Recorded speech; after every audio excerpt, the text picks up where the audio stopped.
আসসালামু আলাইকুম বন্ধুরা, দর্জি বাই 19 চ্যানেলের আরেকটি নতুন পর্বে আপনাদের সবাইকে জানাই স্বাগতম। আজ আমি 3 থেকে 4 বছর বয়সী বাচ্চার একটি ফ্রকের ডিজাইন করে দেখাবো। আপনারা চাইলে একই নিয়ম ফলো করে যে কোনো মাপের এই ফ্রকটি তৈরি করে নিতে পারেন। আশা করি আমার আজকের ভিডিওটি নতুনদের অনেক কাজে লাগবে, আর তাই ভিডিওটি শেষ পর্যন্ত দেখার অনুরোধ থাকলো। আর আপনি যদি আমার চ্যানেলে নতুন হয়ে থাকেন তাহলে অবশ্যই চ্যানেলটিকে সাবস্ক্রাইব করে পাশে থাকা বেল বাটনটি প্রেস করে দেবেন।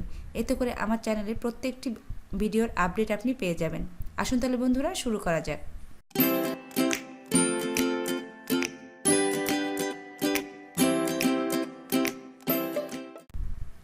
এখানে আমি ফ্রকটি তৈরি করার জন্য দুই ধরনের কাপড় ব্যবহার করছি।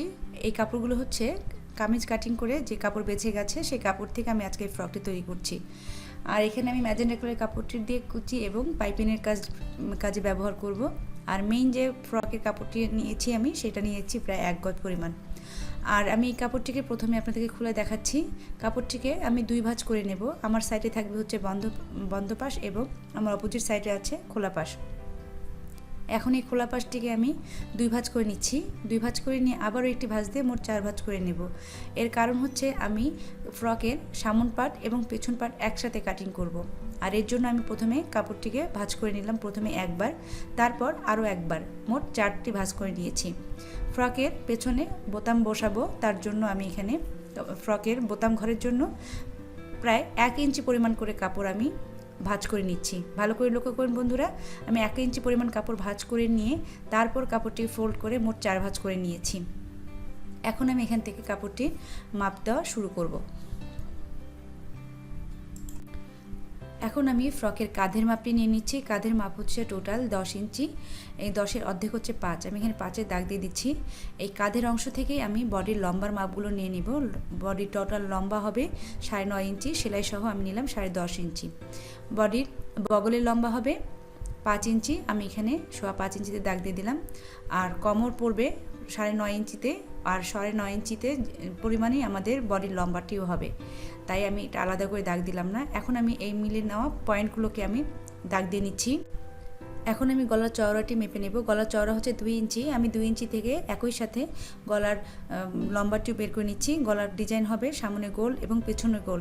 সামনে 4 ইঞ্চি পরিমাণ, পেছনে হবে 3 ইঞ্চি পরিমাণ। আমি 4 ইঞ্চি পরিমাণ দাগ দিয়ে একটি বক্স এঁকে নিলাম, সেখানে একটি রাউন্ড দাগ দিয়ে নিচ্ছি। একই সাথে 3 ইঞ্চি পরিমাণ পেছনের জন্য একটি বক্স এঁকে সেখানেও আমি গোল করে একটি গলার ডিজাইন এঁকে নিলাম। এখন কাঁধে যে আমি 5 ইঞ্চি পরিমাণ দাগ দিয়েছিলাম সেই একই মাপটি আমি বডির জন্য যে বডির মাপ নেওয়ার জন্য যে লাইনটি করেছিলাম সেই লাইনে দিচ্ছি। এবার এই দুটো পয়েন্টকে আমি একসাথে স্কেল দিয়ে মিলিয়ে দিচ্ছি। এটি হচ্ছে আর্মহোলের লাইন। এখানে আমি আর্মহোলের জন্য রাউন্ড করে দাগ দিয়ে নেব। একই সাথে এখন আমি বডির মাপটি নিচ্ছি। বডির মাপ হচ্ছে আমার 25 ইঞ্চি। 25-এর 4 ভাগের 1 ভাগ হচ্ছে 6.5 ইঞ্চি। এখানে 6.5 ইঞ্চিতে আমি দাগ দিয়ে নিলাম। আমি কোমরে দিব 5.5 ইঞ্চি পরিমাণ দাগ। এবার আর্মহোলের জায়গায় আমি রাউন্ড করে কার্ভ করে দাগ দিয়ে নিচ্ছি। এবার বডি পার্ট এবং কোমরের পার্টটিকে আমি মিলিয়ে নেব স্কেল দিয়ে।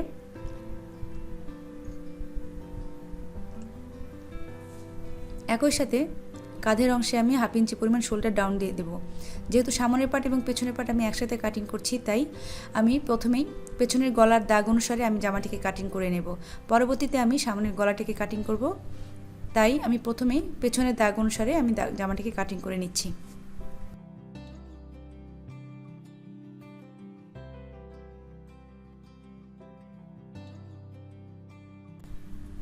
এখন আমি সেলাই করার অংশগুলোতে অর্থাৎ সেলাই করার পয়েন্টগুলোতে ছোট ছোট করে কাট লাগিয়ে নেব।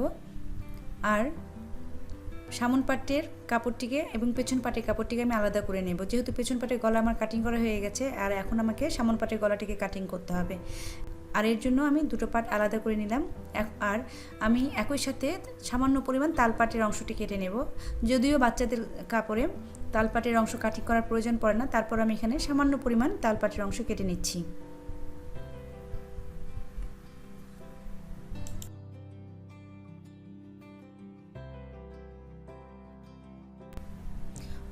ভিডিও শুরুতে আমি একটি ম্যাজেন্টা কালার কাপড় দেখিয়েছিলাম ডিজাইনিংয়ের জন্য। আমি সেখান থেকেই এখানে কুচির কাপড় কেটে নিয়েছি 3 ইঞ্চি পরিমাণ লম্বা করে।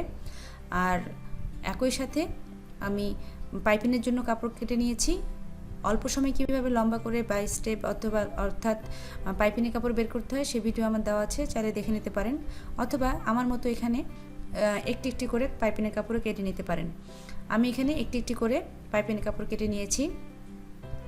একই সাথে বেল্টের জন্য আমি কাপড় কেটে নিয়েছি। এই বিষয়গুলো একদম বেসিক, যার কারণে আর আমার পূর্ববর্তী ভিডিওগুলোতে আমি এগুলো দেখিয়েছি, যার কারণে আমি এখানে ডিটেলসভাবে আর দেখালাম না। এখন আমি এই কাপড়টি কেটে নেওয়া কাপড়টিকে আমি রিঅ্যারেঞ্জ করে দেখাচ্ছি। আমি প্রথমে বডি পার্টটি বিছিয়ে নিচ্ছি, সেই সাথে বডি পার্টের নিচে যে অংশটি রয়েছে সেটাকেও আমি বিছিয়ে দিচ্ছি। ফ্রকটি আমার টোটাল লম্বা হবে 26 ইঞ্চি, সেই অনুসারে আমি কাপড়টিকে কাটিং করেছি। আপনারা যে কোনো মাপের এই নিয়মে ফ্রক কাটিং করতে পারেন। আমি আপনাদের দেখাচ্ছি কোথায় কোন অংশটি বসবে। আশা করি নতুনদের বুঝতে সুবিধা হয়েছে। তারপরও যদি কোথাও কোনো অংশে বুঝতে অসুবিধা হয়ে থাকে আমাকে কমেন্ট বক্সে কমেন্ট করবেন, আমি সেই কমেন্টের উত্তর দিয়ে আপনাদের সমস্যাগুলো সমাধান করার চেষ্টা করব। আশা করি আমার আজকের ভিডিওটি আপনাদের ভালো লেগেছে। ভালো লাগলে লাইক শেয়ার কমেন্ট করতে ভুলবেন না। সেই সাথে আমার চ্যানেলটিকে সাবস্ক্রাইব করে আমার পাশেই থাকবেন। আজ তাহলে এই পর্যন্ত বন্ধুরা, দেখা হবে পরবর্তী ভিডিওতে। সেই পর্যন্ত আল্লাহ হাফেজ।